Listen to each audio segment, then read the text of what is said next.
qué opinión, qué análisis te merece todo esto que está ocurriendo desde varios aspectos, digamos? Por un lado, el silencio rotundo del propio comandante en jefe de las Fuerzas Armadas, la falta de comunicación, las contradicciones en algunas informaciones que se fueron dando, el operativo cerrojo de alguna manera, los disparos que hubo hoy, según la versión oficial, persuasivos, buscando que los del EPP se entreguen. ¿Cómo analizás todo lo que está pasando, general? Bueno, el primer análisis que tenemos que hacer es el de la personalidad del comandante, de la fuerza tarea conjunta, porque depende mucho de la personalidad del comandante para que se desarrollen ciertos tipos de operaciones. El general Víctor Grau era un comandante que tiene mucha experiencia en la zona de jefe de operaciones y realmente pues como comandante es una esperanza para la fuerza en cuanto a la conducción. Eso nos da un aspecto positivo de las operaciones. Con relación a las contradicciones que pueden existir, las operaciones militares y más todavía las operaciones de guerrilla son operaciones muy rápidas y tienen el condimento de la propaganda y de la contrapropaganda, ¿verdad? Porque muchas veces hay que negar información y otras veces hay que otorgar la información y no todas las informaciones tienen que ser, todas las informaciones deben dar un mensaje. Por eso es que muchas veces es difícil de interpretar las informaciones que se dan a la prensa, porque esas informaciones también van dirigidas a los elementos del EPP que de todas formas están escuchando o están viendo, ¿verdad? Entonces hay que tener mucho cuidado y es difícil de dar una opinión sobre qué tipo de operaciones de propaganda y contrapropaganda están realizando, por eso es difícil dar una opinión al respecto. Pero todo está dentro del marco de lo que realmente debe ser o de lo que realmente debe ocurrir en unas operaciones así como estas de defensa interna. Uh-huh. General... Los disparos que me dijiste, ¿verdad? Sí, Los disparos de intimidación, etcétera.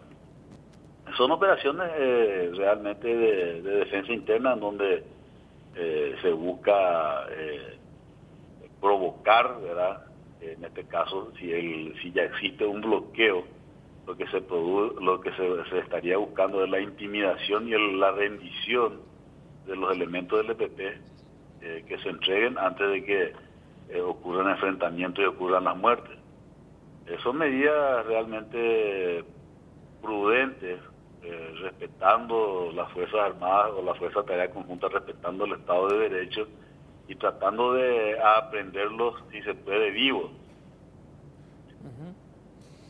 Sí, entendemos también, general, de hecho, que es como que no podemos, de hecho, nosotros conocer cuál es la historia completa, porque puede que hasta los medios en este momento, y me entenderás, seamos parte de una estrategia, ¿verdad? Nos decía el propio vocero de la Fuerza de Tarea Conjunta que ellos están emitiendo mensajes hacia los del EPP que están adentro a través de medios de comunicación locales. Así mismo. ¿Podría formar parte de una estrategia y podría terminar de la mejor manera y después recién conocer la historia real, general?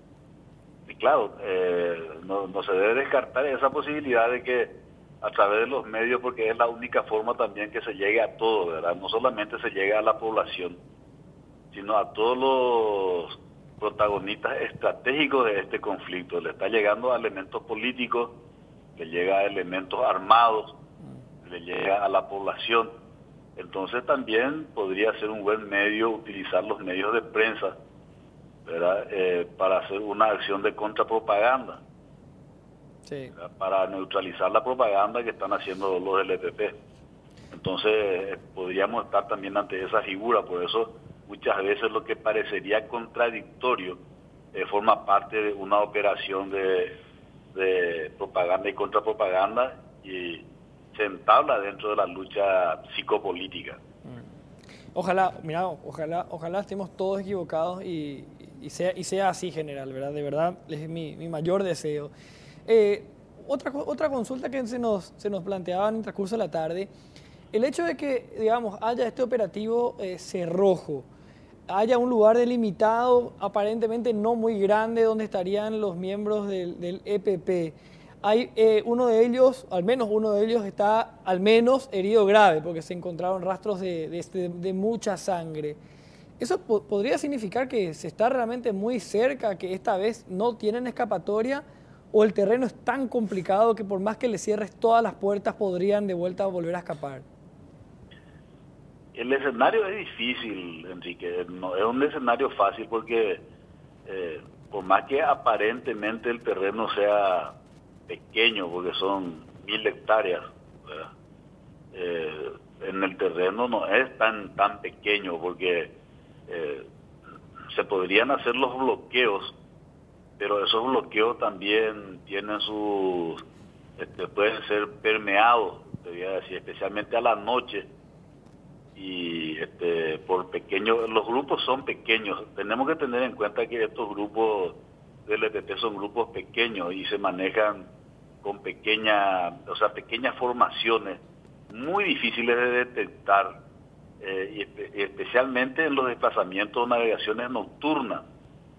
Entonces, cuando me decís si estaríamos ante una posibilidad de, claro, todos tenemos la esperanza de que se pueda realmente enfrentar o que exista el enfrentamiento, pero el EPP no va a intentar enfrentarse a las fuerzas regulares, más todavía en esta situación en donde prácticamente están rodeados. Lo que podrían hacer es intentar una infiltración o infiltrarse dentro del bloqueo, tratando de pasar ese bloqueo, romper ese bloqueo lo más sigilosamente posible y evitar las bajas, ¿verdad? Salir del cerco.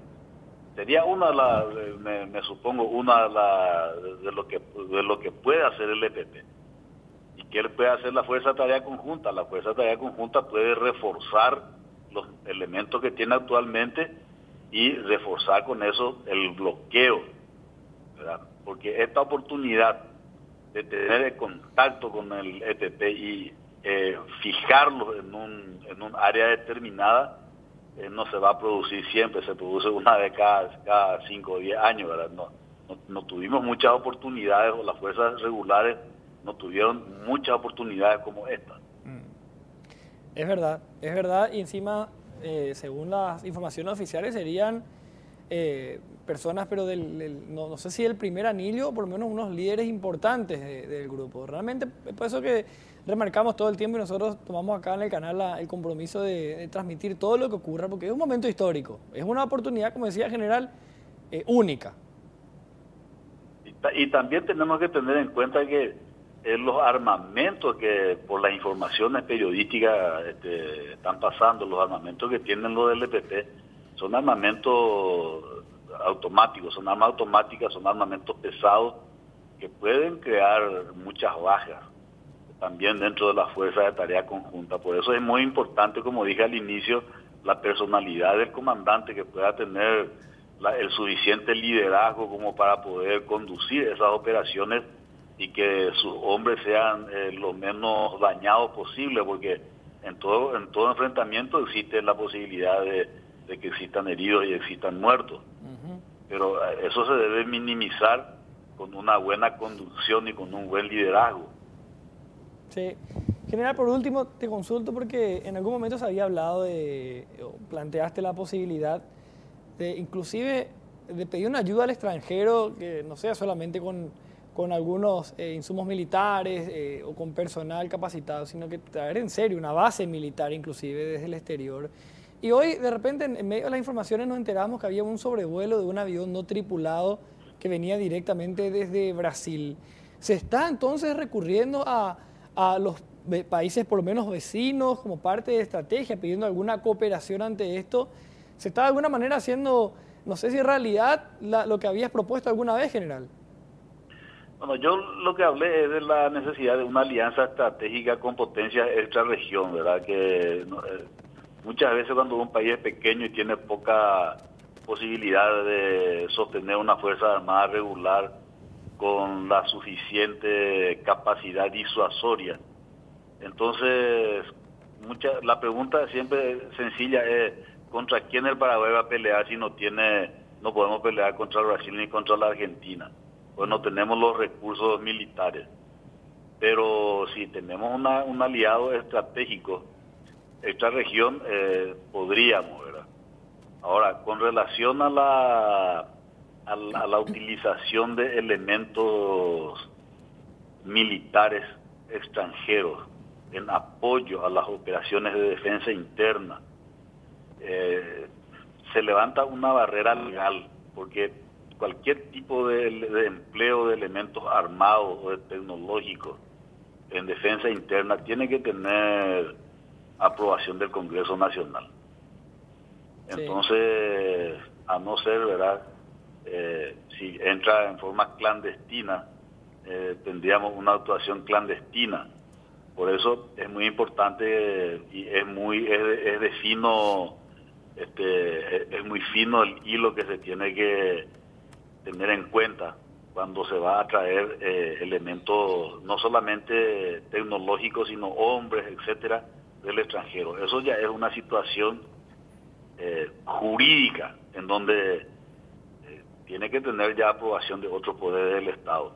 Si para emplear los elementos de las Fuerzas Armadas Nacionales dentro del territorio nacional se tuvo que modificar la Ley de Defensa Nacional, de la Defensa de Seguridad Interna, entonces, ¿qué sería el uso de elementos extranjeros, ¿verdad? Tendríamos que también estar en la misma situación, modificar nuestra normativa y dar la autorización legal correspondiente.